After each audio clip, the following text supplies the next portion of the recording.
ನಮಸ್ಕಾರ ಸ್ನೇಹಿತರೆ. ಹೊಸ ಮನೆಗೆ ಮೊದಲು ಪ್ರೈಮರ್ ಹಾಕೋದು ತುಂಬ ಮುಖ್ಯ.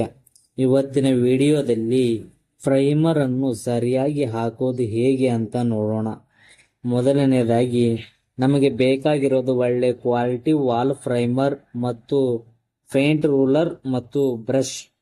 ಮತ್ತೆ ಎರಡನೇದು ಗೋಡೆ ಕ್ಲೀನ್ ಮಾಡಲು ಸ್ಟ್ಯಾಂಡ್ ಪೇಪರ್ ಮತ್ತು ಸ್ವಲ್ಪ ನೀರು.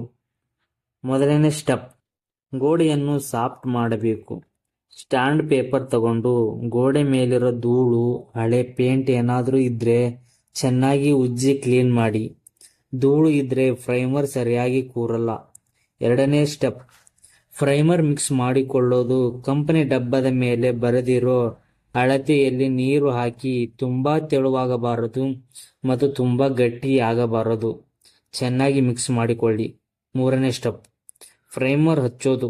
ಕ್ರಾಫ್ ಮತ್ತು ಮೂಲೆಗಳಿಗೆ ಮೊದಲು ಬ್ರಷ್ನಿಂದ ಪೇಂಟ್ ಮಾಡಿ. ಆಮೇಲೆ ರೂಲರ್ ತಗೊಂಡು ಮೇಲಿಂದ ಕೆಳಗೆ ಒಂದು ಡೈರೆಕ್ಷನಲ್ಲಿ ಹಚ್ಚಿ. ಇದು ಗೋಡೆಗೆ ಒಳ್ಳೆ ಫಿನಿಶಿಂಗ್ ಕೊಡುತ್ತೆ. ನೋಡಿದ್ರಲ್ಲ ಸ್ನೇಹಿತರೆ, ಪ್ರೈಮರ್ ಹಚ್ಚೋದು ಎಷ್ಟು ಸುಲಭ ಅಂತ. ಇದು ಒಣಗಿದ ಮೇಲೆ ನೀವು ಪೇಂಟ್ ಹಚ್ಚಬಹುದು. ಈ ಟಿಪ್ಸ್ ನಿಮಗೆ ಇಷ್ಟ ಆಗಿದ್ದರೆ ನಮ್ಮ ಚಾನೆಲ್ ಲೈಕ್ ಮಾಡಿ, ಶೇರ್ ಮಾಡಿ ಮತ್ತು ಸಬ್ಸ್ಕ್ರೈಬ್ ಮಾಡೋದನ್ನ ಮರಿಬೇಡಿ. ಮುಂದಿನ ವಿಡಿಯೋದಲ್ಲಿ ಸಿಗೋಣ. ಧನ್ಯವಾದಗಳು.